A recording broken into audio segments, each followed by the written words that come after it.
finally getting around to chapters 9 and 10. It took like 3 goddamn weeks. I don't know why that was melodical. That's fine. Stuff kept coming out, basically. Yep. Thanks to everybody for not being impatient. But no, wait. Other way around. Scratch that. Reverse it. Yes. I'm actually strong about it. So, yeah, we're doing chapters 9 and 10, the writing on the wall, and some other chapter that I didn't look up the name of. The Rogue Bludger. Not too much to start this one off with in terms of meaningless bullshit. But for localization changes, Nutter became a maniac. Cistern became Tank. I actually don't remember the context of that one. Let me see. It's they're talking about the cistern of the toilet, which I would also just call the Tank. Okay. I first learned the word cistern when Skyward Sword came out, and I'm like, what the fuck is an ancient cistern? It's just like a thing that holds water, I guess. It's like an artificial thing that stores water. So I guess technically a toilet tank is a cistern. So here's one that I enjoy.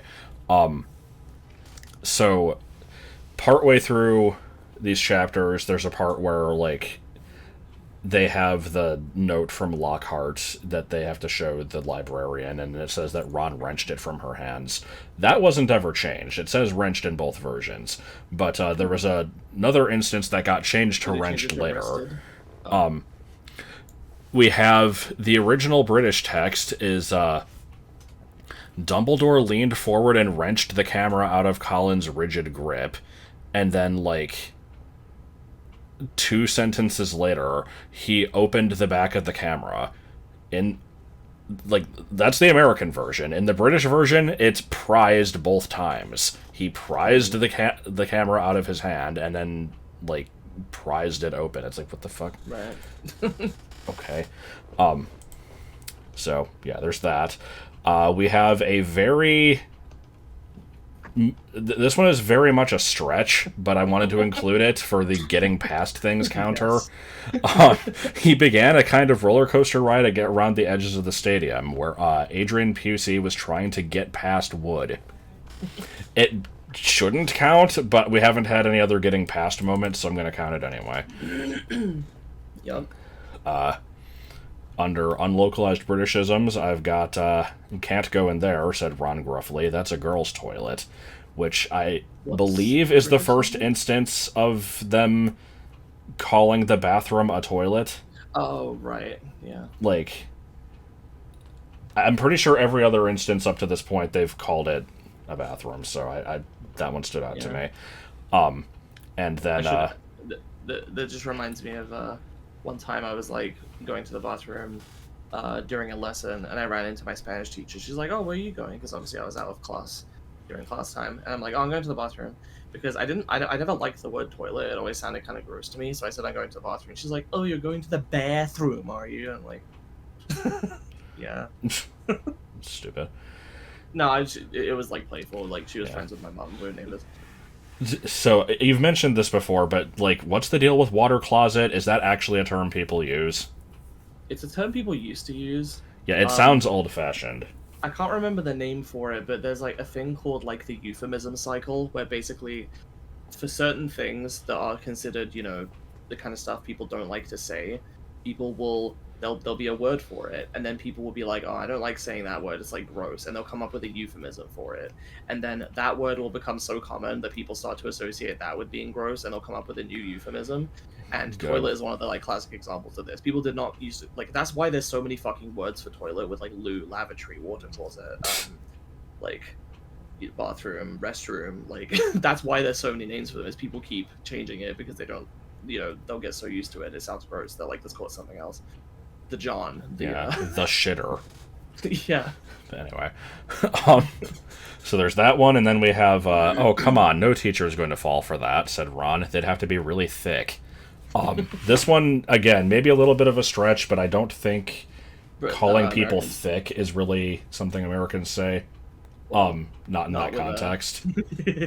Yeah, not to mean stupid. Yeah, that's the thing, is I had to look up, like, you know, thick slang, and of course all the results are talking about, like, you know, thick with 2 C's. Right. So, anyway. which I always pronounce as thick. I don't know if that's something other people do. Do you get the logic behind why thick means stupid? I saw an explanation for it. Wasn't it like their skull is like thicker than usual, Yeah. and there's a smaller brain? Yeah, the idea is they're thick-headed. Like there's more skull and there's less brain. Yeah. Thick-headed is also a phrase used here to mean stupid. So it's the same as that. So, last addition to any of the counters, I finally found something that I'm comfortable calling whimsy in this book, and it's pretty much just house-elves in general. Like, yeah, kinda. Because, like, you know, we get to see more of Dobby at the end of one of these chapters, and it explains a little bit more about how they work, and it makes no fucking sense. Like, either this entire species, you know, from birth or through some sort of, like ritual. I don't know what the fuck it is. It's like, is it a spell that affects like all of them permanently? But either way, they somehow have this inherent magical property that if they are given any sort of clothing by their master, even if it's accidental, they're free. Like, and this is just uncontested. I have a note about this later, but the entire system of how their slavery works in the first place, like the like specific rules and stipulations and loopholes to it are really weird. It's like, yeah, like there's a lot of stuff that goes into them that it makes no fucking sense. But I would say this part is the weirdest because like we've seen other instances in this series where intent absolutely matters, like the way that Lily. You can't use killing curses unless you mean it. Well, there's that, and I was more thinking like along the lines of like, you know, Lily was able to protect Harry because Voldemort's intent was not to originally kill her, but then like you know she got in the way anyway, and it's like this very specific circumstance led to him like rebounding the curse, and it's like their motivations absolutely played a role in this. Here, you know, it's like, oh, you know, if you accidentally throw a sock and he catches it, then he's free. It's just, it's freaking weird. So, anyway, I guess we should move on to the, you know, play-by-play. Yes. So we have Wizard Kid learns about a room. So, starting off, I got a few notes here. Like, Filch is just, you know, immediately like, it was Harry, it was them. Yeah, the chapter starts out with, like, you know, they had discovered Mrs. Norris's petrified body, and Filch is freaking the fuck out, which is understandable, but... Yeah, that's basically it. It just, like, it annoyed, like, even though, obviously, he's irrational, he's, you know, under, like, a lot of stress and, you know, grief, like, yeah. Sorry. Did you look? I mean, you just said it like. Yeah, I guess there's not much else to say about that point, really. But you had a few things there. Yeah. So I think it's interesting that like I can't remember who says it, but somebody says like. Oh no, yeah, it's Filch. He said like they murdered my cat. I find it interesting that kids' books can use the word murder. I'm so used to like and kill and death. Yeah, I'm so used to like 4Kids where like they have to fucking erase all instances of like referring to death basically at all. I will eliminate you. Yeah. And sometimes replacing that with things like fates worse than death. They're like, oh no, they didn't die. They were just sent to like a, you know, realm of eternal like torment for in like for eternity. For losing a card game. Yeah. To be fair, that they're magically cursed games, but whatever. But I feel like books are held to like a different standard. I think I might have said this in the previous book, but it just feels like they can go into darker and more adult subject matter, maybe out of assumption that kids reading books are like more mature or something. I don't know. Maybe. Then we have curling hair. Yeah, like it mentioned that the like portraits of the magic portraits of Lockhart have curlers in their hair, like when they go into Lockhart's office, and I'm just like, I'm not even like saying like, oh, what a fucking weirdo. Like, I mean, whatever. I just haven't known one. Like, I don't think I've known. I also do they ever describe him as having curly hair? I think it's just wavy. So I guess he's like, I don't know, trying to make like it he is an more... extreme fop, but I just fop. I've never known of like a guy that does that. Even if they are a bit more metrosexual, as you might say. So again, they're all just kind of hanging out in the like they go into Lockhart's room, and Dumbledore and McGonagall are looking at the cat. Snape is just standing there trying to hold back a smile while looking at like the petrified cat, and I assume he's smiling because he's like, oh yes, they're going to get in trouble for this. And it's like, what a fucking dick. Then Lockhart is just like, yes, the cat was definitely killed by a curse. The transmogrifian torture. I've seen it a million times. And I'm just like, okay, what the fuck is this? Because that sounds like, transfiguration. And I look it up, and it is. It's a spell that painfully changes the shape of the target. Oh, it's baleful polymorph, as TV tropes would call it. I don't know if it's ever shown to exist. It might just be some shit he made up, but that's what the wiki said, at least. I should add, before somebody corrects me, baleful polymorph is, I believe, like a 3.5 spell or something. Like D&D 3.5. It's not from TV tropes, but whatever. Alright. Yeah, I made the observation that, like, there's a bit here where Filch is crying because he thinks his cat is dead, and it's like the only thing in the world he cares about, and Harry like has a brief moment of like actually feeling sorry for him. And it's interesting because like Filch really is kind of a tragic character. He's like universally disliked. He like has nobody other than this cat. He's stuck working as a fucking janitor in this school full of kids that can do magic, and it's like the one thing he wishes he could do.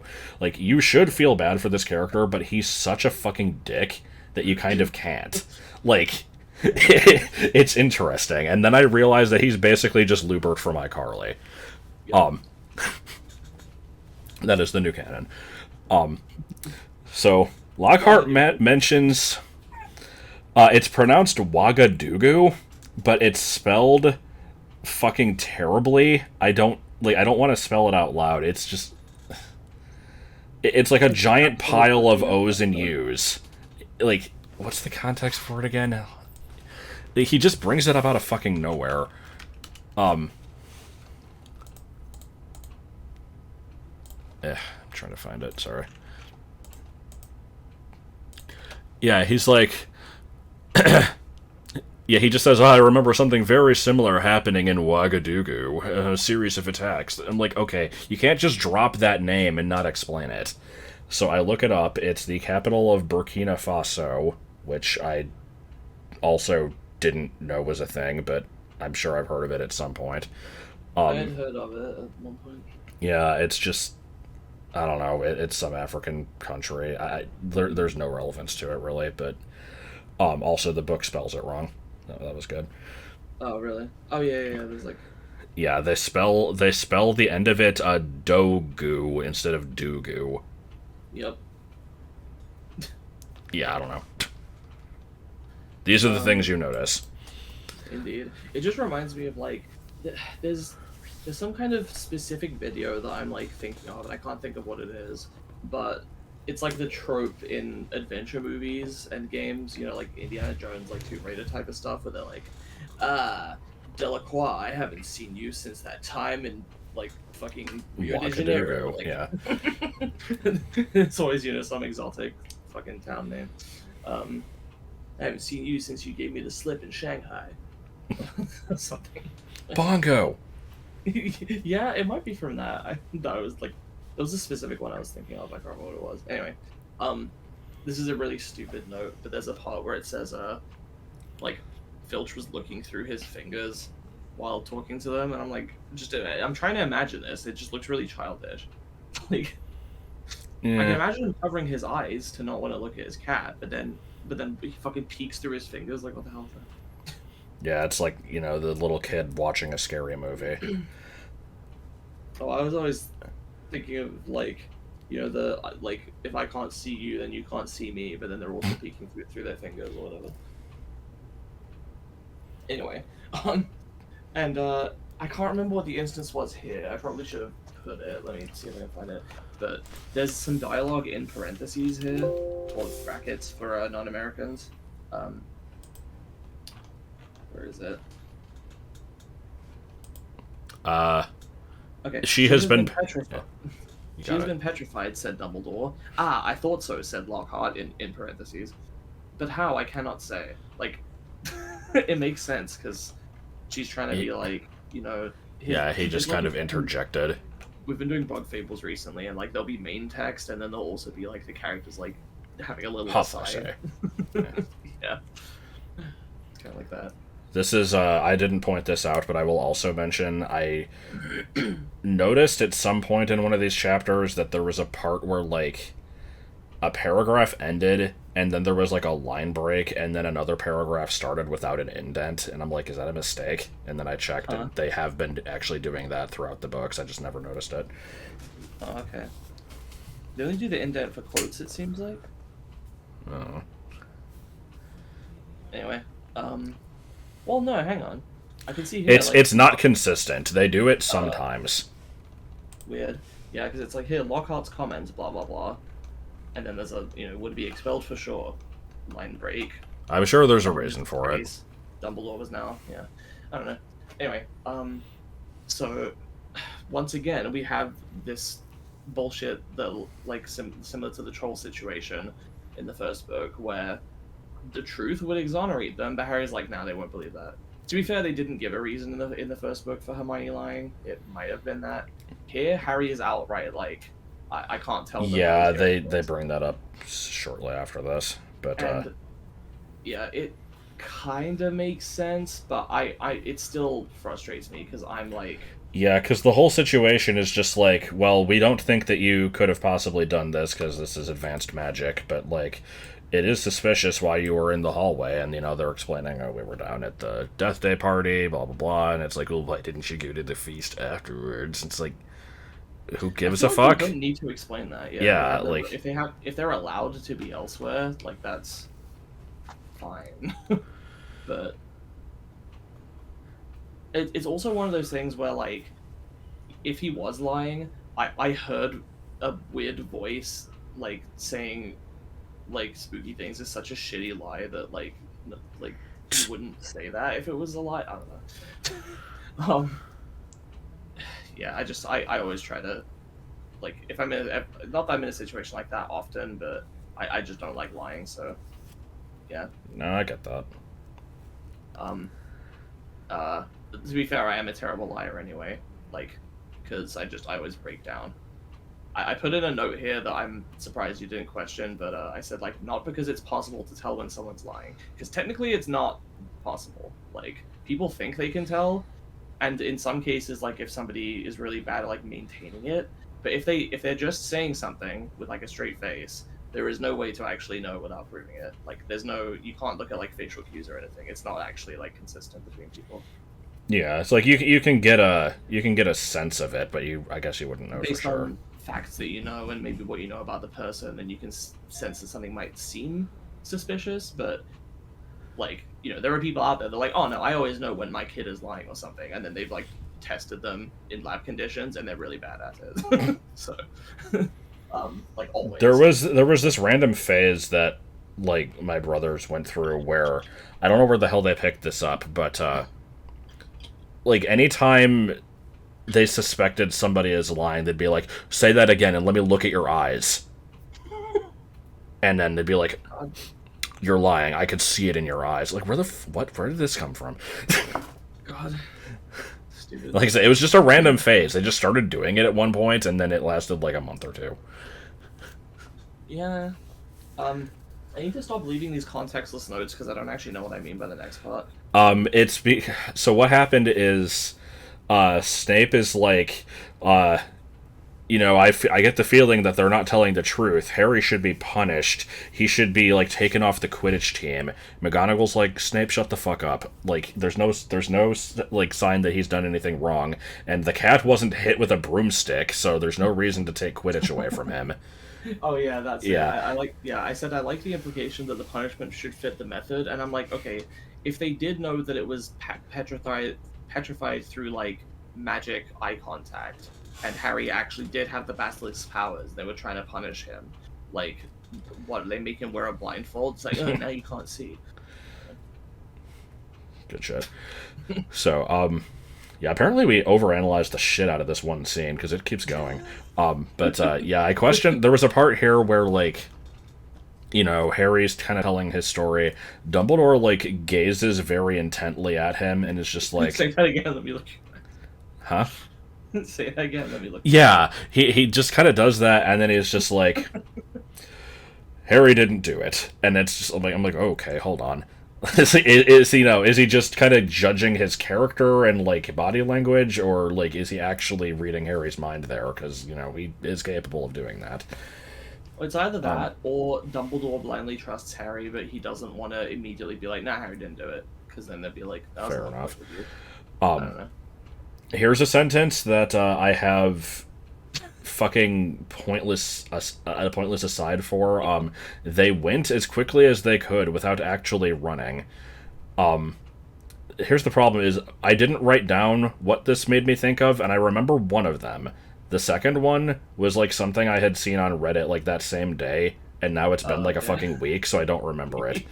But yeah, this is very reminiscent of when I was in high school, specifically when I was living with Harrison.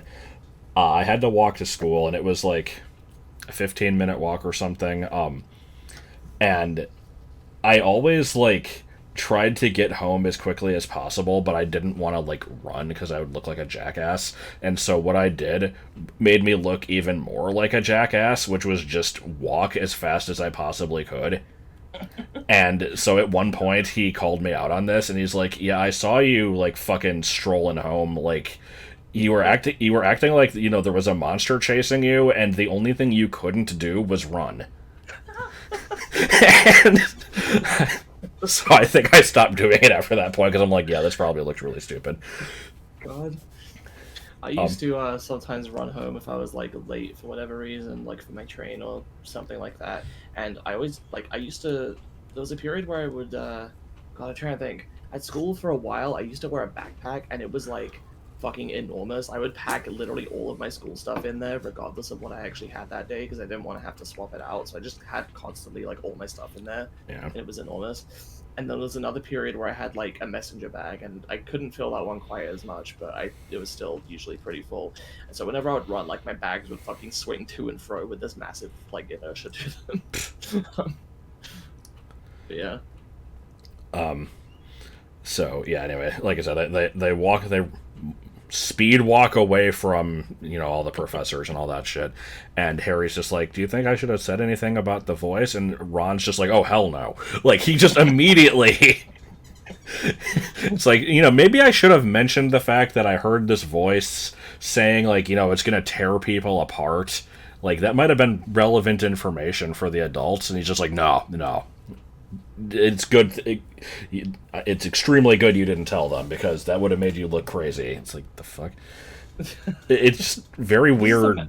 The thing is, right, like, if this was a story where there was a secret magical world like this one, but they were talking to adults who didn't know about it, then that would make more sense. But they're in the fucking magic school. Like, it's not unbelievable that there's, like, some magical bullshit going on here. Right. And in fact, it's kind of evident that there is, considering the cat is fucking frozen. Like, so Harry learns what a squib is, and I just wanted to point out, like, I had to check. I'm like, I know that a damp squib is, like, a phrase that's used. I'm like, is there relevance here?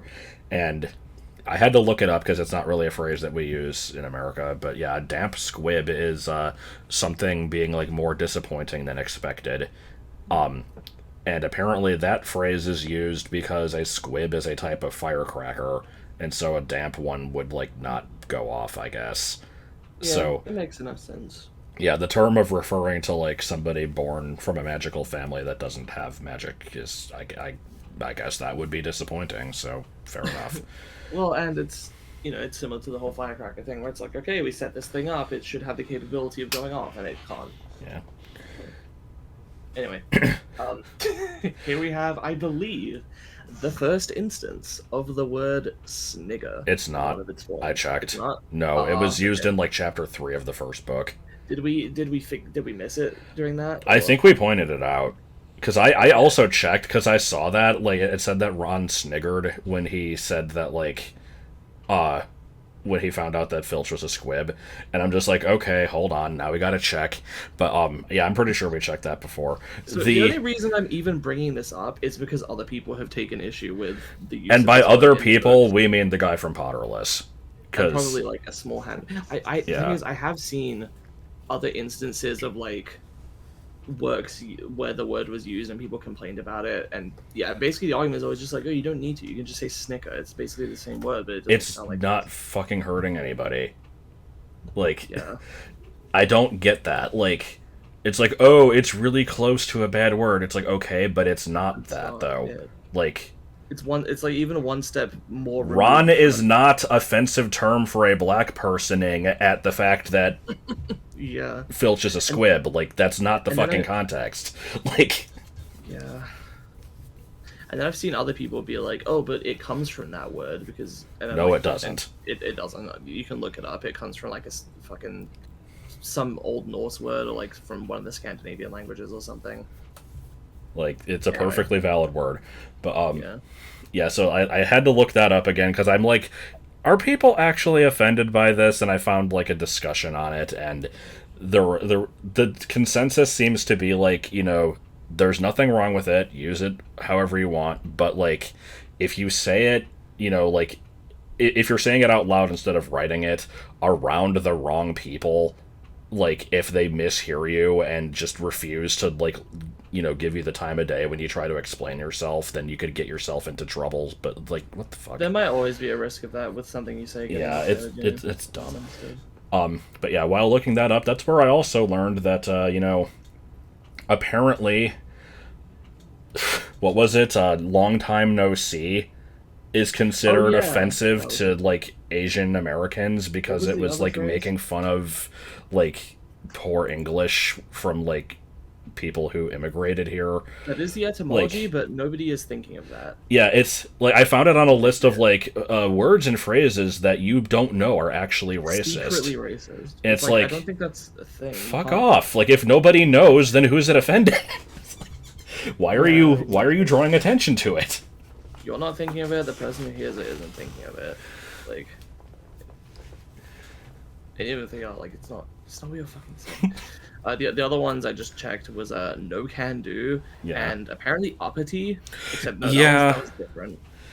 Yeah, that one was stupid. Apparently, you're not supposed to say uppity. I don't know, but Anyway, moving on from that. Yeah. I just pointed this one out because I like this reread has just kind of been like, analyze every fucking sentence and pull everything we can out of these stories. And so we have a new brand name being mentioned. Mrs. Scour's all-purpose magical mess remover. It gets mentioned again in Goblet of Fire. And that is it. It's just The one of name's those a little things bit that's on the in nose, word. huh? Yeah. It's very Professor It's not- Sprout. It's not spelled like the word scour. It's spelled differently, but still. Yeah. I'm now curious. What was the writing on the wall written in? I always thought it was blood because it looks like blood in the movie, the game, even the. Yeah, I thought it was specifically supposed to be blood from the roosters that are being killed. Yeah, it could be. That's the thing they don't explain until later, but that doesn't explain why it doesn't come off. That makes it almost seem to me like it's like the weird magic writing that Tom does at the end of the movie, or something. Yeah. Where it's like. Because yeah, there's a part that mentions that like Filch is scrubbing this wall and it's not coming off using this all-purpose magical mess remover, and it. You'd won't think come that would off. be able to get blood off. So there's got to be something Just else. paint going on over it there. at that point. Or just paint it a different color. Yes. Okay, now I have to remember what the fuck what I meant here, because I wrote, "Oh shit, son, Ginny's all blanched over the cat because possession is 9/10 of the coleslaw." Yeah, I think I had a stroke there. What I meant by this was there's a bit where like, G- they, what the fuck? They use the word Gingy. blanch. Like I need to find the actual It word. said that Ginny was blanched. What does that mean? I don't know. Is it? I assume like she turned pale or something. Yeah. Okay. Yeah. Ginny's like, she's basically upset because, like, oh, she was a cat lover or something, and Ron's just like, oh, don't worry, you didn't know this cat. He was a real son of a bitch. And then Ron says, I hope that they have, like, I hope that whoever did this has time to petrify Filch before he's expelled. No, I'm just kidding. As Ginny blanched, and so. Yeah, I think the assumption you're supposed to get on a reread is she's like feeling really uncomfortable with people joking about the person responsible when she didn't. She had nothing to do with Mrs. Norris, but she did do the writing while under possession. So Right, and at this point, like, this is the first time this has happened, and I think it's just a case of like blacking out and not knowing where you were for the past couple hours. So it's like she doesn't know that. It's possible that she thinks she killed the cat. Actually, Right. Yeah. So I basically wanted to point that out, and I didn't know how to, so I just wrote some stupid shit. So yeah, the next couple days pass, and like, there's a bit where like Harry sees Justin Finch Fletchley like in the hall, and he like immediately runs away, and I'm like, the fuck was that about? Because like, this would make sense if this was after the dueling club thing where, like, you know, the whole incident with the snake happens, but this is before that happened. I'm like, why are they already freaking out over him? well, Like, the thing is, there doesn't need to be evidence for rumors to spread. People will just spread rumors because, I guess, but like, out of suspicion. I'm curious why people are suspecting Harry at all. Like, literally just one person could just have been like, you know, Harry's always kind of weird and getting off into trouble. Maybe do you think he had anything to do with it? And it didn't even necessarily need to be, oh, I think he's behind it. They could just be like, do you think he knows something? And then that like kind of mutates as it spreads around, and then suddenly people are saying, oh, do you think? I heard that Harry is like got something to do with it. Oh, I heard that Harry did it. You know. yeah. I don't know. What was it? I saw Principal Skinner and Miss Krabappel in the closet making babies, and then the baby looked at me and smiled or something. Like, The fuck? I don't know. I just wanted to say an anecdote. One time, I was curious to test the ability for rumors to spread. So I just came up with a harmless rumor and tried to spread it around. Harmless, but still like intriguing, so that people might want to share it. And the rumor was like we had recently gotten a new head teacher, and I spread the rumor that he was like a former pro wrestler, and it at least got far enough for somebody else. Like, so I mentioned this to a couple of my friends, and they were like, "Oh, we'll mention it to some people and see if it spreads around." And then like a few weeks or months later, I think it was like a few weeks later, somebody else who was not there for the original conversation said to me offhand, "Oh yeah, by the way, I heard that Mr. So and So turned out was like used to be a pro wrestler. Did you hear that?" And I'm like, "What the fuck?" So That's it came back excellent. around to me. Yeah. All right. So now I've got some ranting about just essays and history class. So we have there's a bit where like they're doing their homework for history of magic. Apparently they have to write a 3-foot essay on what is it? The Medieval Assembly of European Wizards. So some boring bullshit. Yeah. I've seen people comment online that like, oh man, they're always talking about how they gotta do these long essays, and it's like, but it's 3 feet. That's like, you know, 3 pages. That's not that much. But that, and it's like, you know, that is true, but also these are 12-year-olds. Like, Yeah, I think I don't think I I ever think had that a 12 year olds. 3-page thing as a 12-year-old is a bit much. Yeah. So I can see, you know, this.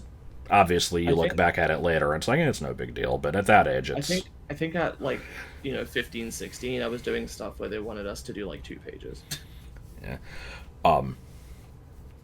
But yeah, this is we have the first instance of actually seeing a history of magic class. It was mentioned very briefly in the first book, but that was it.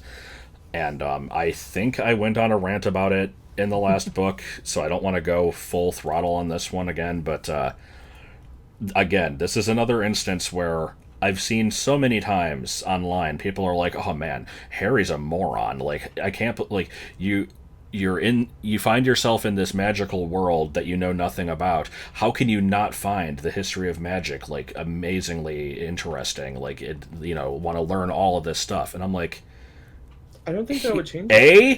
He's 12. B, Yeah. history's boring as shit.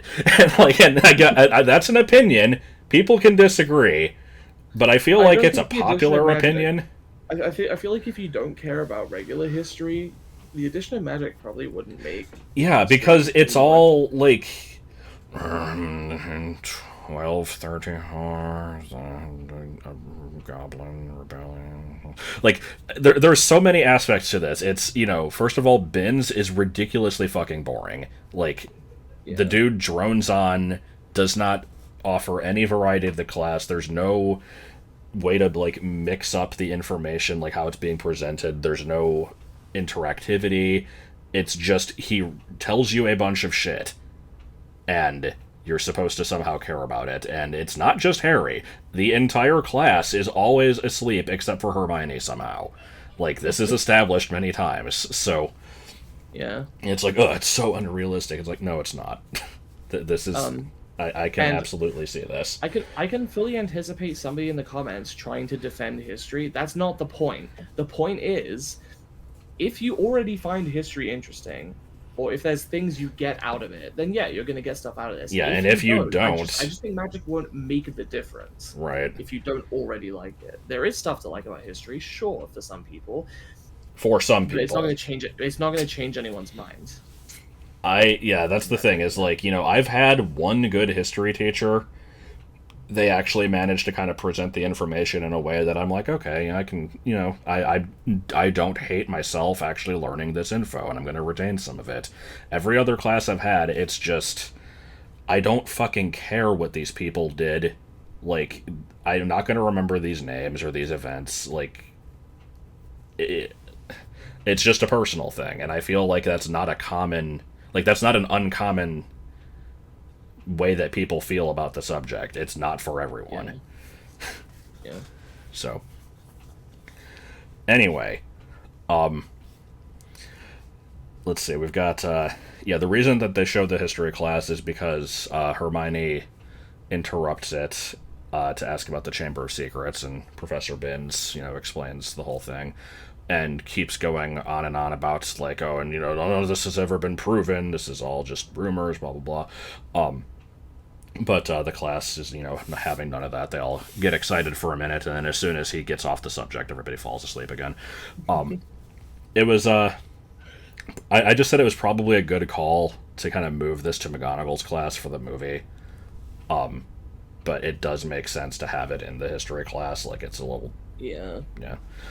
And then in the game, it's fucking Flitwick's class. Because that's weird. Yeah. For the PC game, I should say. I don't remember about the console one. I like your note here, as you know. Yeah. So yeah, during Mr. Binns' monologue, he's like, as you know, the like houses were founded by these founders in this year, and they did this, and blah blah blah. And I'm like, do we know this? I think there's some details in there that the reader doesn't know. Maybe Harry knows it because he learned off screen. Yeah. So yeah, there's just like, I'm trying to think what the hell the context for this one was. Again, it's been a few days since we took the notes. I just wrote, I want to know at what point Muggles stopped knowing about the magical world. Because like there is a statute of secrecy that they've given a date for like when that was, set up. But my question is more just like, when that was enacted, was it like, we got to erase the memories of everybody, or was it just the type of thing where, as time passes, like, your grandparents are talking about, like, oh, yeah, there used to be witches around here. It's like, yeah, sure, there were. Okay. It's like, it just kind of gets lost through the generations. It's very possible, especially back before, widespread literacy for documentation and Right. stuff like that. I noted Grant O'Flaherty and Pennyfeather are all names that Professor Binns calls the students. Yeah, he calls Hermione Grant instead of Granger. Yeah. He calls Seamus O'Flaherty instead of Finnegan, and I think it was Parvati. Parvati. Pennyfeather, Pennyfeather instead of Patel. I had to note this phrase, as they were shunted along in the throng. Like, slow down there. What is shunting and what is a throng? I had to look up both of these words, but it wasn't impressive. I was just like, that's some very weird language there. Yeah. Very minor point. Colin Creevy's name gets misspelled. The second, like, I guess the last E is missing, I think. Let me check. But where it is. I need to pause for 1 second anyway. H. Yeah, it's actually the same sentence. As they were shunted along in the throng, Colin Creevy went past, and Creevy is spelled Creevy. I assume is corrected in your edition. How did you say it was spelled? Creevy. With no A. Okay. Right. My PDF spells it correctly. I guess I could grab my book and check. Yeah, that's a good series of events there. We've got shunted, throng, a misspelling, and someone going past. Where is it?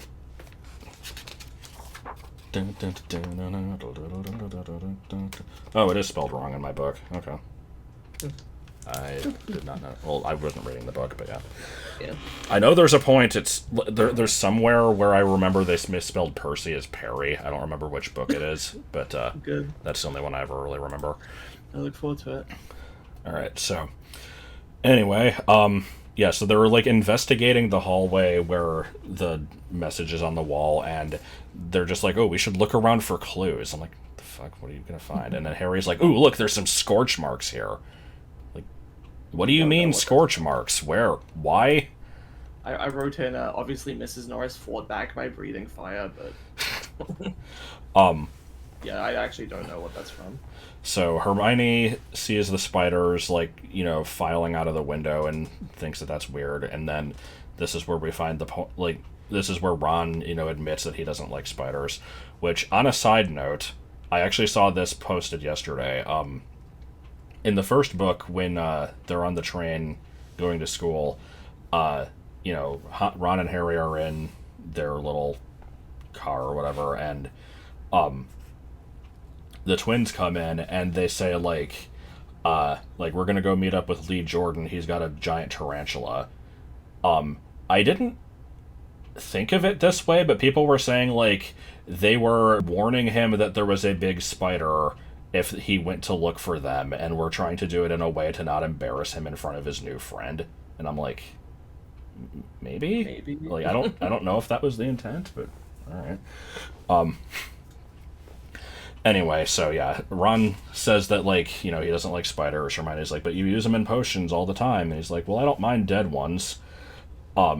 Which I find weird, because I'm not, like, deathly afraid of most bugs. Centipedes are a different story, but if I see, like, a dead spider or something, like, if I want to, like, pick it up and get it out of the way, I'm gonna do it with, like, a tissue. I would not touch a dead bug with my bare hands. I would still find that gross. Yeah, they still creep me out a little bit. And so then, Hermione's, like, laughing at Ron over this. It's like, come the fuck on. She's being kind of mean about it. And he tells the story about when he was a kid, when he was 3, Fred turned his teddy bear into a giant spider, which I pointed out, classic Fred move. But also, Fred's only like 3 years older than him. I'm surprised that a 6-year-old was capable of doing that. Like, I'm sure it was the type of, like, pre-wand, just unintentional magic, but still. Mm-hmm. So they go check out the bathroom. I have to I actually wanted to question. say about the spider thing. Go ahead. Like, I guess I do have arachnophobia. I've always gone back and forth on it because I'm always like, oh, I don't like have a panic attack when I see one, but I can't really look at pictures of them. They unsettle me, and I always need to like look away. For And me, it comes down to how big they are. The fucking oh giant yeah, ass Australian ones. Like, if I ever saw one of those in real life, I'd like, fucking run away from it probably. But yeah. pictures of them, I can look at them without like, freaking out necessarily, but they're still like, ugh. Like, Right. yeah, Yeah. I don't find them. I'm not gonna be like, oh, cool spider. Like, I'm just like, oh god. Like, Yeah. No. And it's taken me some time to realize that that's not like just the default state of person, because I feel like no, I'm like what I see these like notes here, and I'm like, yeah, it is really weird that Hermione's laughing at him. Most people are afraid of spiders, and I'm like, wait, is that true? I And feel then like it's very common. Maybe not most, but it's um like, you see people joke about that online all the time. Of like, you find yeah. the spider in your house, like, well, time to burn the whole place down. Yeah, Like, and then Ron like gives his like backstory reason for it, and I'm like, does he even need one? I don't think I have one. I yeah, guess I kind of do, but I feel like that only happened because I was scared of it in the first place, which was just I was a kid. I was like watching TV or something. The door is open. It's nighttime. I think people had been going in and out of the back door or something. I see a huge black spider like crawl in from the ceiling, and I'm completely paralyzed with fear and basically have to be like taken out of the room because I the only thing I can do is just start screaming.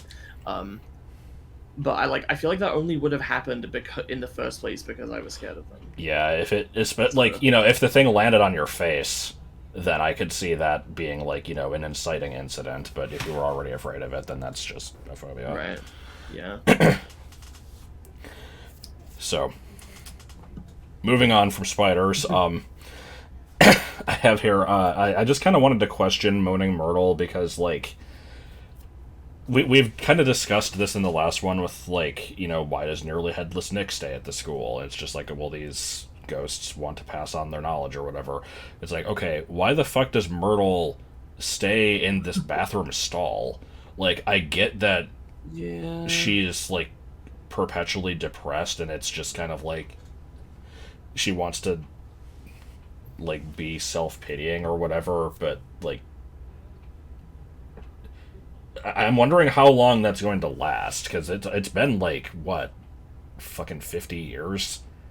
Yeah. Like, You know what's kind of weird is I think in the movies they got a lady to play Myrtle who was like already like in her 30s at the time.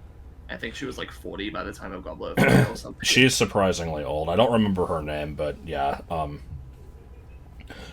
that's the thing where like everybody thinks it's just Daniel Radcliffe in a wig, but no, it's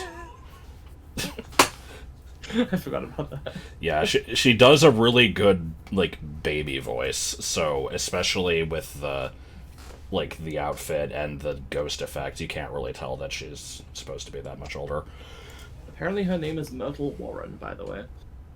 That worked out. Yeah.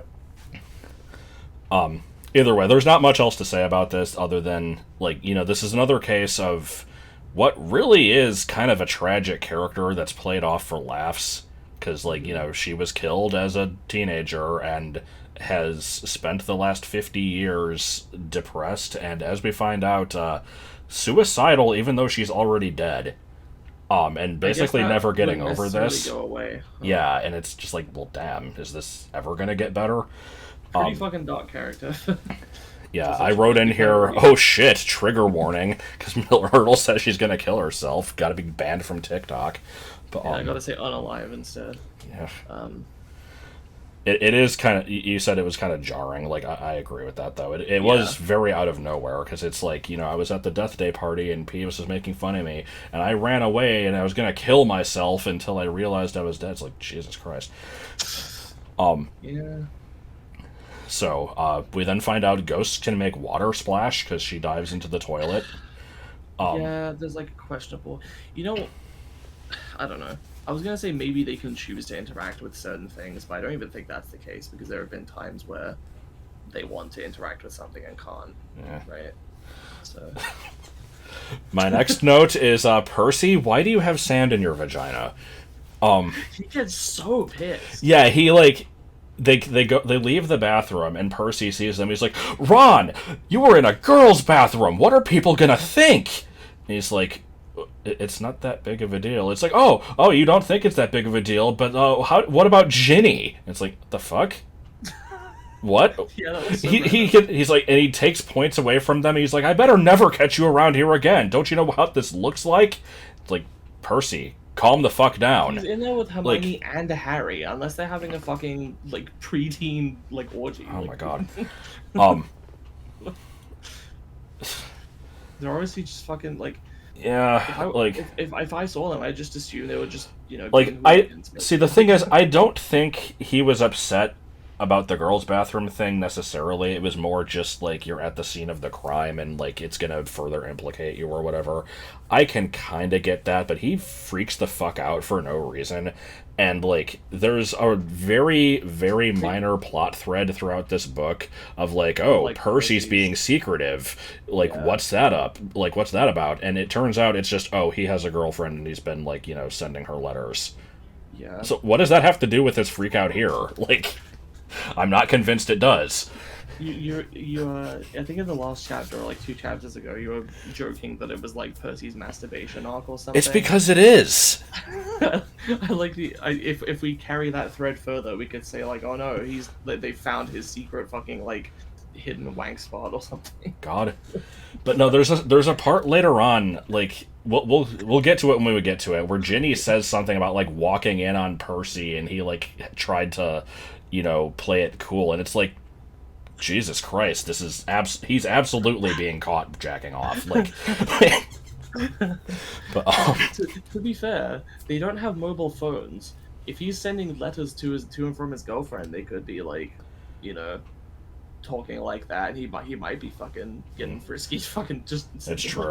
Well, he was sending letters to her when he was on summer vacation because it's another student here, I think, Penelope Clearwater. But yeah. Getting off track. So here's another part where I just wrote, I love Hermione's long setup before explaining her plan. Because she's just like, they're discussing, like, how are we going to find out who did this? Like, I bet it's Malfoy or whatever. And then she's just like, well, we could find out, but it would be dangerous, and it would break a whole bunch of school rules. And, like, saying all this stuff, and Ron's like, okay, in a month when you're ready to tell us, go ahead. And I love this bit because I absolutely do that shit, too. Me too. Whenever I, like, want to lead into something where I feel like it needs some sort of preface, where I'm not just going to be like... I don't want to jump into something without, like, explaining myself first. And I always am like, it just takes fucking forever. It's the same way. And in my case, I'll always give the backstory. I'm like, so the other day I was doing this, and that made me think of this. Anyway, so keeping that in mind, like... I also pointed out that in this conversation, they're like, so who could have done this? And Ron's like, ooh, I don't know. Who's somebody who thinks that all, Muggleborns are scum? And... Or, was it Ron or Harry? I don't know, one of them. And then Hermione's like, Malfoy, I don't know about that. And then, like, 2 sentences later, she's just... she's just like, he's probably boasting about it right now in the Slytherin common room. We gotta find out. There's, like, at least a paragraph, I think. It's just... it was funny because, like, I read that sentence, and I'm just like... I thought it was, like, Harry saying that, and I reread it, and I'm like, oh, no. Hermione, like, fucking did a 180 super quick. Yeah. So, yeah, they come up with this plan to get Polyjuice Potion. Which, they have this plan because Snape mentioned it in class, and name-dropped the book that you could find the, like, recipe for it. And I'm like, why? Like, in what way did this come up? Like, it's nothing new for Hermione to have a photographic memory and just suddenly... to ramble on about, like, Random potions shit. Yeah, it's just like, oh, a month ago he mentioned this potion exists, and you can find it in most potent potions. But, Yeah. I don't know. And they're like, there's several things they need to get for it. There's like, you need to get a bit of the person you're going to turn into. We actually don't even know that part yet. That's in the next really? chapter. Oh, okay, my bad. Because, yeah, they have to get the book first. But Yeah. Oh, that's right. Okay, so, sorry. yeah, this chapter ends with... let me find the line. They need to get a book from the restricted section, and you can only do that if you're an older student, or if you get permission from a teacher. And they're like, oh, that's probably not going to happen. Have you found the line? Yeah, it's... yeah, he just says, oh, come on, no teacher's gonna fall for that. They'd have to be really thick. And then I just wrote, this chapter should end with a sitcom cut to, like, a close-up of Lockhart just kind of looking clueless. Like, I can see that so fucking perfectly, because... Do they do that in the movie? Like... No, I think they skipped the whole part about needing to, like, get teacher permission. Like, it's such a perfect setup. I don't know. I think Hermione just knows what the potion needs, and she's just like, yeah, we're gonna need this shit. And then in the game, they go in the opposite direction, where they turn obtaining the potion ingredients into, like, three separate mini-dungeons, I think. Damn. So, that was the end of Chapter 9. We start out Chapter 10 with a horrible fucking Defense Against the Dark Arts class, where...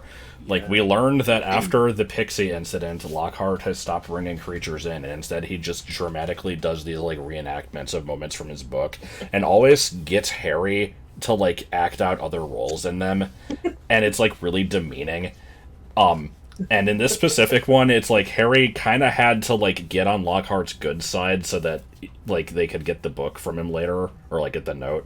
And so he's having to, like, howl and shit. It's like, this is the Wagga Wagga werewolf, which I mentioned sounds like a fucking Goosebumps book. But it's like, all right, I'm going to need you to howl. No, higher pitched. Oh, yeah, there you go. So I'm just, imagining the rest of the class sitting there watching Lockhart, prattle on about himself, and Harry's just like, ooh! And it's like, it's so fucking embarrassing. It's such a shame they didn't put this in the movie. It sounds horrible. Where's the line? I performed the immensely complex Homorphous charm. He let out a piteous moan. Go on, Harry. Higher than that? Good. So he's, like, got Harry pinned on the ground, and he's like, He's like, no, higher than that. Okay, good. Terrible. But yeah, I have a few more things to point out about this one little bit, because Lockhart mentions... there's... The Homorphous charm. Well, no, there's a few things. Before that. Yeah, so let's see. There's a Transylvanian villager that Lockhart cured of a babbling curse, a yeti with a head cold, a vampire who had been unable to eat anything except lettuce since Lockhart dealt with him. What the fuck did he do? Like, I don't understand. Did the vampire turn into a caterpillar? Like, maybe. So yeah, he's saying, like, I used the Homorphous charm on this werewolf, and he turned back into a man. Simple as that. The village will remember me forever as the hero. It's like, you didn't do shit. You can't just cure lycanthropy. Like, that's not a thing. Like, if this Homorphous charm is actually real, which is debatable, then it must just be a temporary fix at best. Otherwise, right. Like, why would Lupin still be a werewolf? Like, exactly.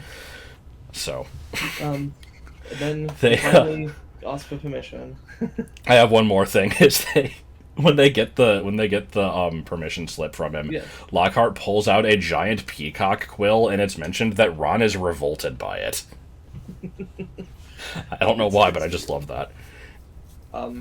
So, they take this to Madame Pince, who is described as a thin, irritable woman who looked like an undurfed vulture. What the hell does undurfed? See, I didn't even notice that one. We gotta explain this one again. Yeah. So, again, this was from Potterless. There's a point where, like, he has a running bit where he's just always. Wait, this was from Bottlers? Yes. I didn't even know that. I knew that there was like the whole undeaf thing. Yeah, no, like, so the guy, like, every time a word shows up that's like British slang or just some word that he isn't familiar with, he always like asks his guests about it, and he has a specific bit that's like, you know, British quandaries with our correspondent Dottie Jane. But I don't know why I remember that. But yeah, there's a part where he's like, Molly keeps saying that Harry is underfed. What does that mean? It's like, it's underfed. Like, learn to read. God. I mean, it did happen to me too for like a split second. I'm like, under. Oh. Good shit.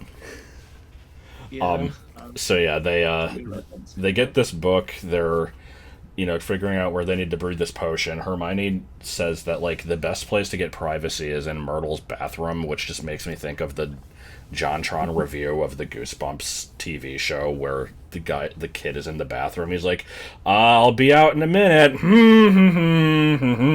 Like, yes. And, so I have a couple images here that I'll definitely have to insert into the video. I just said, here's a real actual look at most potent potions.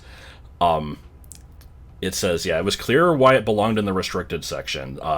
There were some very unpleasant illustrations, which included a man who seemed to have been turned inside out, a witch sprouting several extra pairs of arms out of her head, and there's, drawings of people halfway through transforming into other people. So I have examples of all of these. What is that? That's like Inside Out Eddie or something? Just Inside Out Boy. So yeah, we have Inside Out Boy. Radioactivity is here. Growing arms out of heads is here today. And animals. Yes. There was only one Animorphs book that had a person turning into a different person, and I'm pretty sure the context of this one is it's just alternate reality future Jake, so it's not even a different person, but close enough. So, yeah, we get the... do you say recipe? Like, what is it for a potion? It's... I don't know. But yeah, so it has lacewing flies, leeches, fluxweed, and knotgrass. Those are all real things. Leeches, you know, everybody knows what those are. The other things do actually exist. Yeah. Which I didn't realize, but okay. I will mention as well that, like, if from, like, Macbeth, there's, like, the three witches or whatever that are, like, tongue of dog and eye of newt and, you know, that kind of stuff that's become, like, stereotypical to potion making. Yeah. I think it's been determined that stuff was actually, like, code names, I guess, for real herbs and stuff. Like, they didn't literally mean the eye of a real newt and the tongue of a real dog. It was just, like, ways of, basically secretly writing names of herbs or whatever, and it would have been understood by other people, like, working with, chemistry and, like... That's not nearly as interesting, though. No, I know, but... So, so she's reading through the instructions for this thing. Is like, this potion, super complicated. There's, like, we've got, where is it? Powdered horn of a bicorn. She's like, I don't know where we're going to get that. Shredded skin of a boomslang. Boomslang, also a real thing. It's a type of snake. And a bit of whoever we want to change into. They go on about that for a little bit. And then Ron's like, how long is this going to take? She says about a month. The fluxweed that's used for the potion has to be picked on a full moon. And the lacewing flies have to be brewed for like 21 days or something. But, like, I'm curious about this because the fluxweed was one of the things that they were capable of just getting from, like, the common, like, student stock or whatever.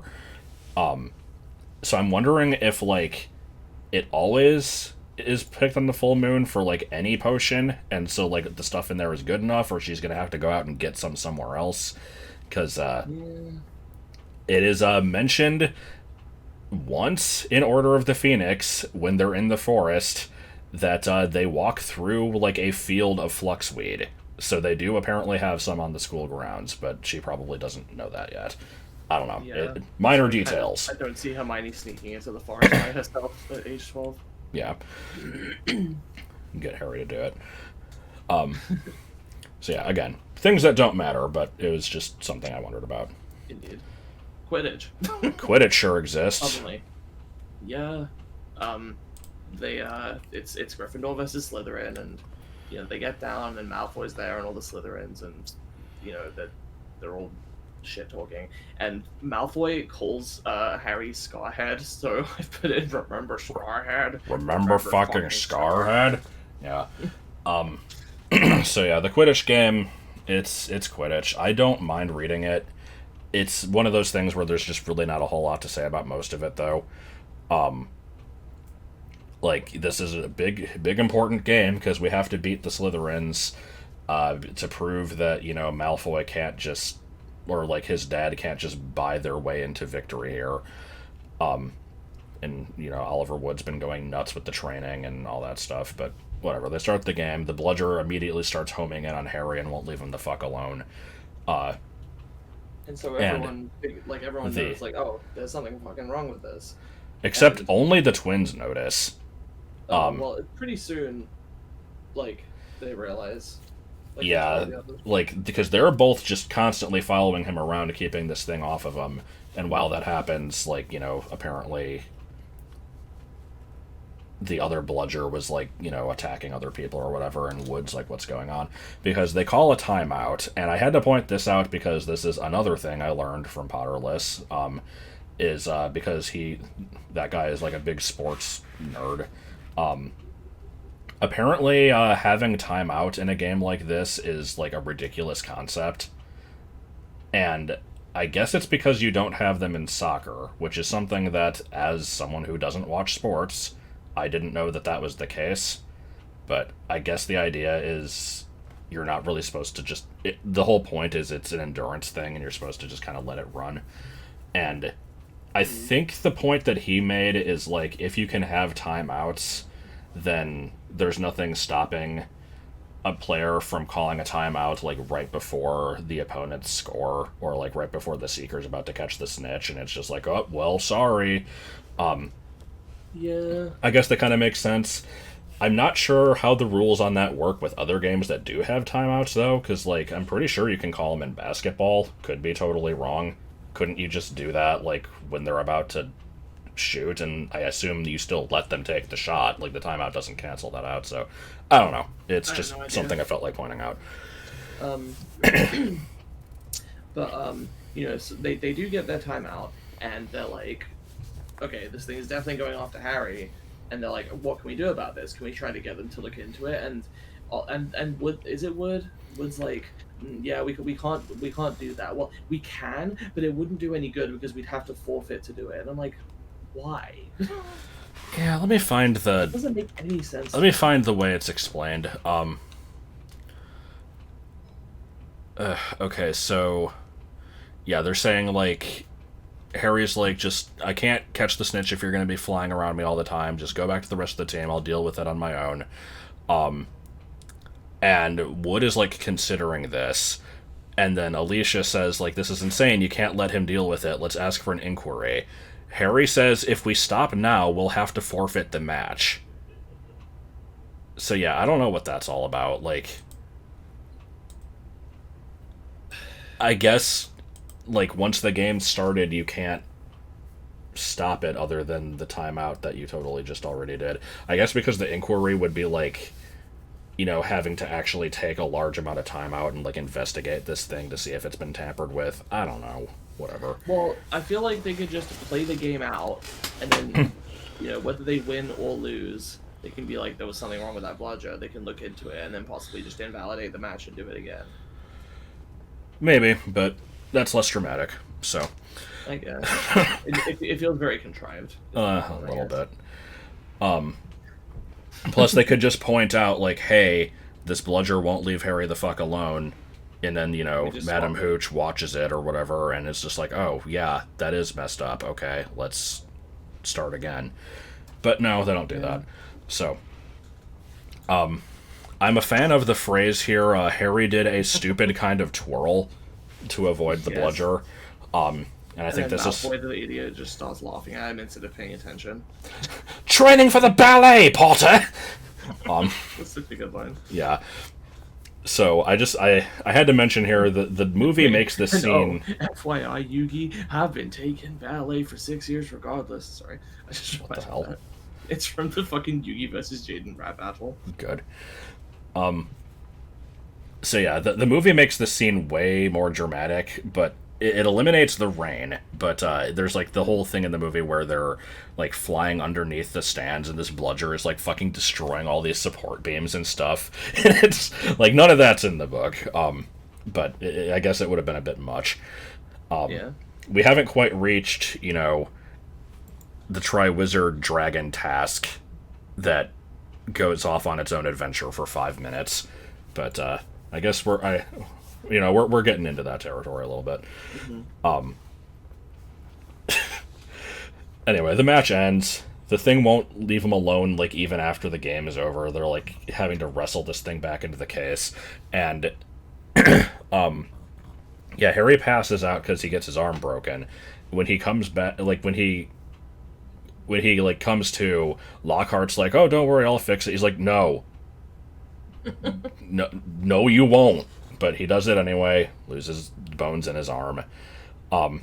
I just mentioned that tentacle-armed Harry needs to be like a minor variation.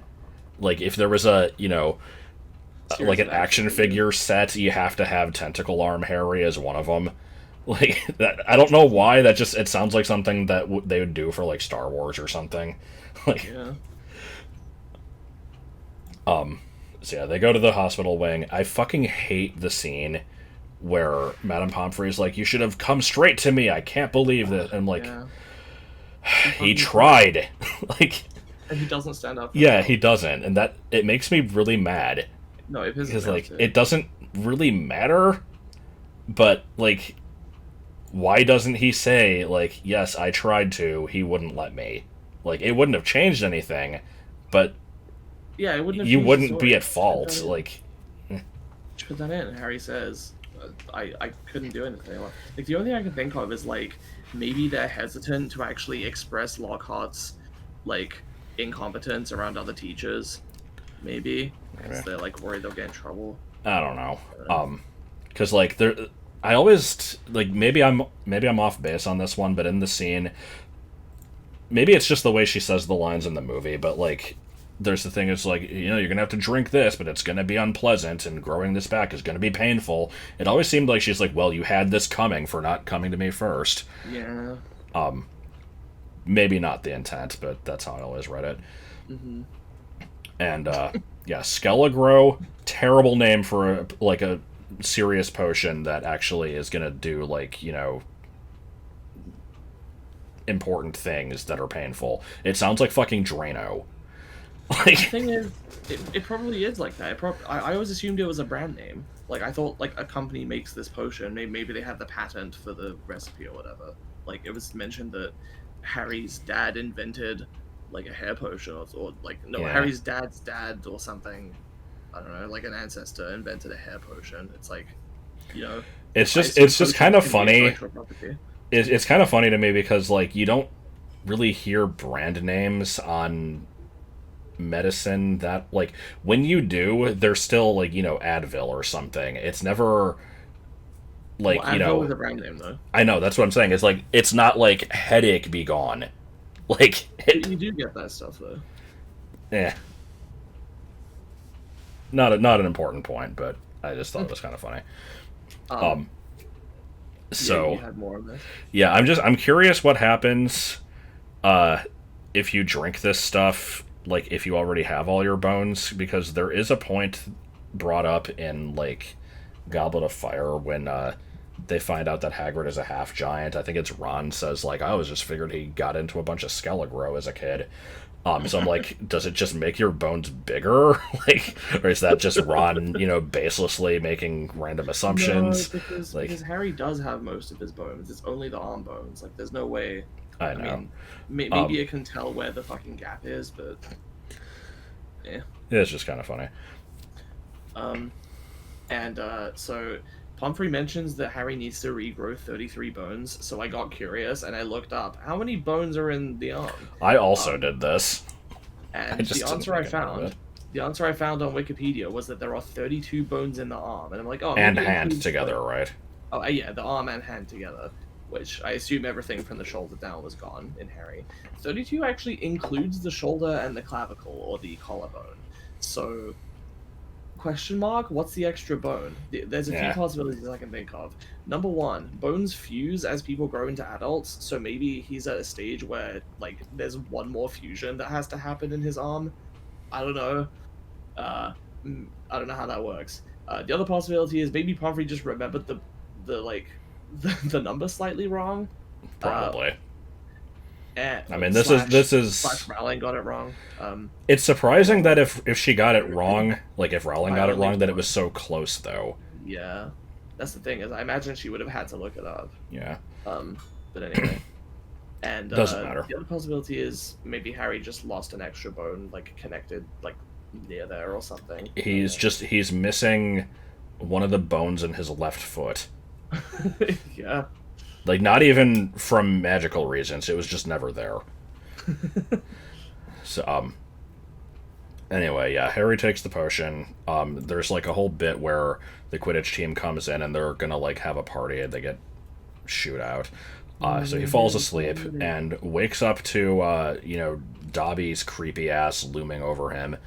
And this is where we find out that Dobby was responsible for his, brilliant plan of closing off the like gateway to platform in 9 3/4. I still don't know how the hell that was supposed to be effective, but whatever. Yeah. He ironed his hands over this. Like, was it worth the trouble? There's also a mention that he got flogged, which is, I guess, like really badly whipped, for Yeah. burning Lucius's dinner. Like, can this guy be a little bit more of a piece of shit? Right. And he acts like this is, common behavior too. So, like, goddamn. And the rest of his dialogue here is all just kind of, explaining, like, this is the House-elves curse or whatever. Like, this is how we operate. And we've already talked about that earlier in the video. It makes no fucking sense. I don't understand it. Yeah, Like, just to kind of get into, like, because I don't think I give like went into detail about this. The whole situation is weirder the longer I think about it, because Dobby has enough freedom that he can go off and do stuff to Harry. Like, he just fucks off and does this stuff. And he gets in trouble for it. I don't know if they know that he's doing it or if they just expect that he will punish himself if he does things he's not supposed to. Question mark. So I don't think they know about it. I think it's just he does it and then, hurts himself, which is really weird. And he is capable of messing things up, so it's not like he's being like possessed or controlled. He's just obligated to be a slave somehow. And again, I wouldn't be questioning this so much if they didn't talk about like the weird magical escape clause with the clothes. If it was just house elves are enslaved by wizard society and they don't have rights, like, yeah, okay, slavery happens in the world, this is just an example of that. But yeah, there's specifically to it that doesn't really make any sense. Yeah, that's a good way of putting it. If it was just a case of, wizards just accept that this is, what elves are for, and they're just enslaved, and, it's shitty, but that's just what they're used to, that would make sense. It wouldn't make it right, but it would make sense. Internally consistent. Here, it's just like it's basically that, but also like you have to be careful you don't do this one thing that will accidentally free them because then you can't undo it. One weird trick that the like wizard racists hate. Yes. I'm also very curious if, like, we find this is gonna be this will have to be discussion for later books, like. Mm-hmm. As we see other house elves, like, Dobby is the weird one who wants to be free. Is it just because That's a he's... retcon. Is it just because he's really badly abused, and, like, most of them don't have it this bad, even if they're still technically enslaved? Like... I don't know. I would think that. God, yeah, I really don't want to get into too much detail here because that's more discussion for Goblet of Fire. But it is my understanding that Rowling made this book. It's supposed to explore some dark aspects of wizard society, including the whole like blood purity thing and also house elf slavery, the kind of two aspects of that same theme. And then people were like, "Whoa, that's like really fucked up, huh?" And then I think the idea is that she like regretted it, and she was like, "Oh, that is a little bit too fucked up that people are just okay with this."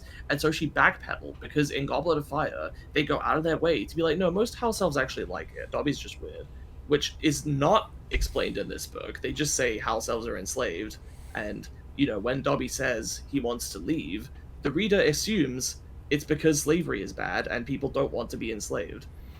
And then in the later books, the like, the retcon honestly kind of makes it worse. It does. Well, it absolutely does. Like, people hate it. The reasoning is just, I guess she just didn't want, she wanted to. I guess what it is she wanted there to be a dark side to the magical world, but people it goes too far and basically makes it out like, this society is just completely fucked because they're allowing this. And she's like, "Oh, I didn't mean it like that." So I don't know. Yeah, there's different ways of looking at it, but the way I've seen it, like, people be upset by it is, the way it comes off with the if you want to call it a retcon, is basically saying like, slavery is okay as long as they're happy with it. Like, you can be a slave owner, just don't be, a shitty one who's abusive. Is kind of the message that they're giving. Yeah, and which. It doesn't work. Like, yeah. she should have just stuck the course and just said, yeah, the wizard society is kind of fucked.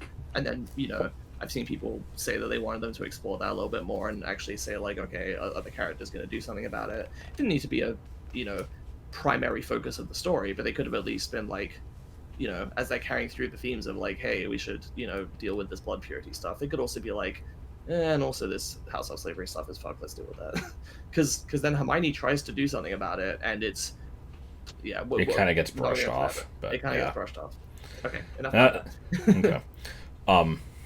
We're not completely out of it though, because I did have another note here of there's a part where Dobby basically says like, house elves, treatment for our kind like improved after Voldemort's fall, and like, Harry, you're a beacon of hope to us.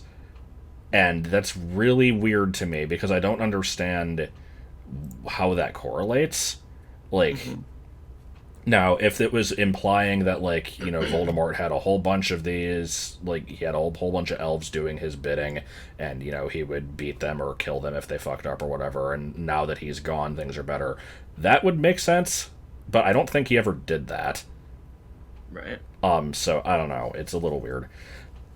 We also never see any other elves freaking out over, the famous Harry Potter, who is this alleged beacon of hope. Like, that's just Dobby, I think.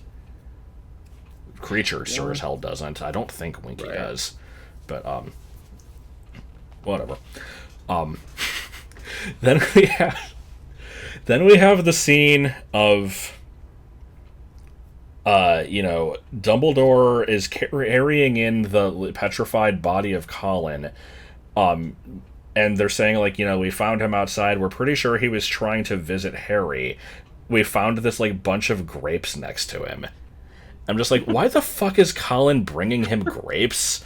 Like, I can't see it as anything other than, like, hedonism bot style, like, just like, here's the Greek god, let me feed you grapes, my lord. Like, it's such a weird visual. What the fuck? Yeah. And they open... He's holding his camera. Yeah, so they open up this camera, and it, like, sparks and lets out burning plastic, which I found odd. You have a note here, though. You put here that the basilisk has the ability to burn plastic by looking at it. I don't know if you were, like, how serious you were. I mean, it was half joking, but it was just pointing out, like, okay, the basilisk looks through this camera and it, burns it somehow. Yeah, so I started thinking about like the physics of this and like the real world implications because I know it's magic, but I'm still like, okay, something physically has to be happening, even if we consider the possibility of like, oh, magic affects this and you send some magic over here. We can accept that and then still say, how does this work? I'm curious about this, so I'm trying to think. I'm like, it gets established later that the reason that the people get petrified instead of being killed is because they basically saw the basilisk through indirect eye contact. Like if they looked directly into its eyes, like moaning myrtle did, they would have instantly died. But because they, this is kind of spoilers, but basically Mrs. Norris saw its reflection. This is Colin saw it. spoilers, opposed to everything else we've been talking about. I know, but Mrs. Norris sees it through a reflection. Colin sees it through his camera. Justin sees it through Nearly Headless Nick. That's right. And Hermione sees it through a mirror. Yeah, through a mirror. And Nearly Headless Nick also gets pseudo-petrified or something because he's already dead. That's like a weird case. Yeah. But yeah, basically all of the people that get petrified do so because they didn't directly see the basilisk. And so what that implies to me is that the basilisk's eyes don't either they shoot like deathly invisible death lasers or something, or what I think is more likely is they have a weird property where so if you're looking at something, if you can see it, that's because light has bounced off of it and into your eye, which is a lens, by the way, or at least has a lens on it. So what I think that means is if light comes off of the basilisk's eye, it carries something, some kind of magic or a spell or a magical effect that is inherent to its eye is carried by the light to your eyes, and if it does, then that triggers death somehow. And so what I'm assuming is if it hits a mirror first or passes through a semi-transparent medium like a ghost, then that in some way reduces its power and makes it like... Yeah, I mean, that kind of makes sense. And as you say this, I'm actually now realizing if we were going to be consistent with this, I think that means that the mirror should also be like broken or something. I think so, yeah. But also, maybe that's the scorch marks because the floor had water on it. Like, that's a good point. Yeah. I don't know if that's the case. That feels like that's almost too much of a stretch, but they don't give an explanation for it otherwise. Let us know if you have any ideas about this. That's basically the extent of my reasoning here. And, what that means is, well, the mirror is different because that's a reflective surface. A lens is something that's designed to actually, like, capture light. So maybe that's what's different. But basically my idea is, if absorbing basilisk eye light can, fry someone's brain, which is, I assume, what it does when it kills you, is basically just gives you a fucking aneurysm or something.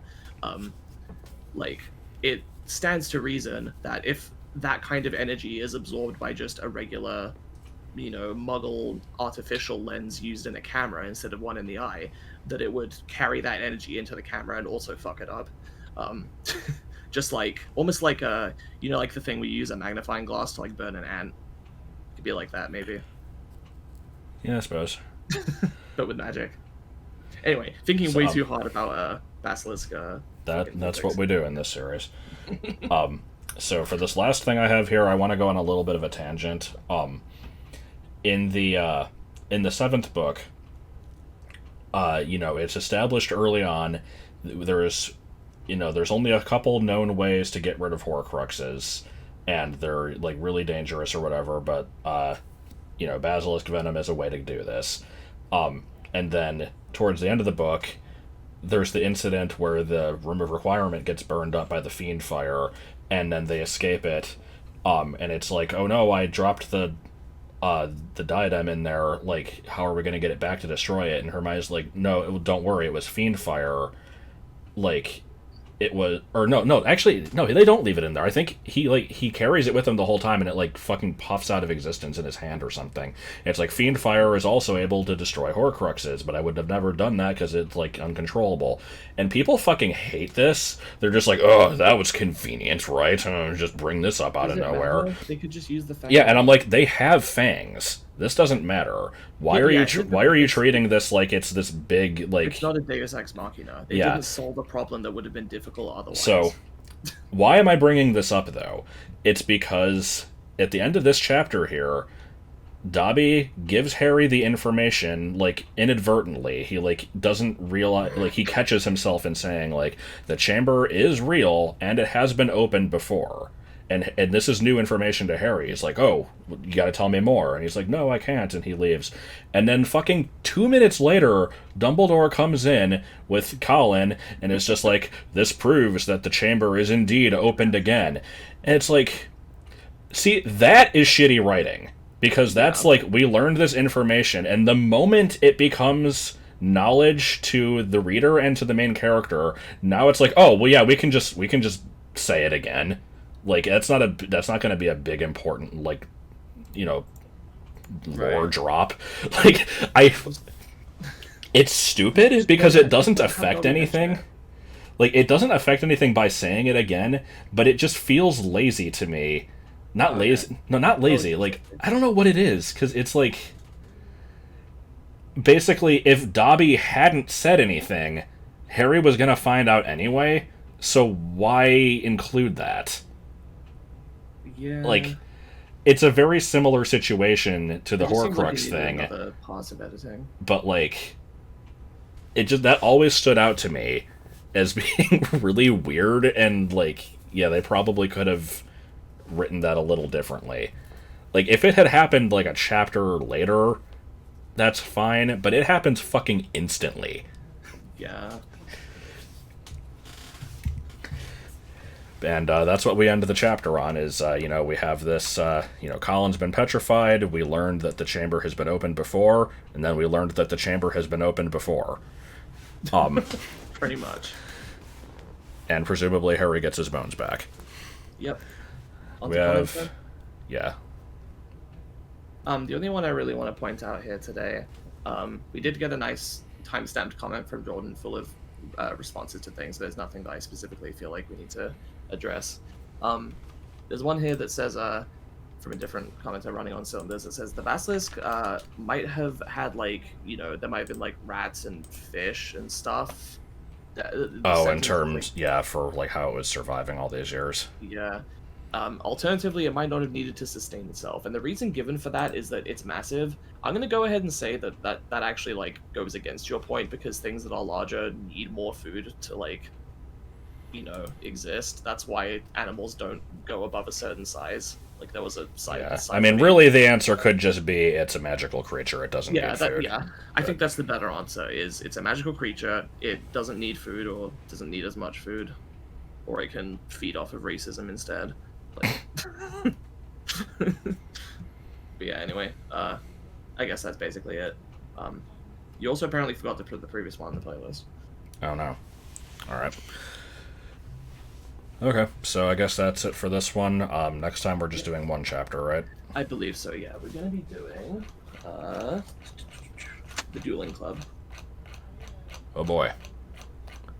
Not a chapter that is massively memorable to me, but it will be the first time we actually see Harry use a spell, I think. Yup. That'll probably end up in the video title.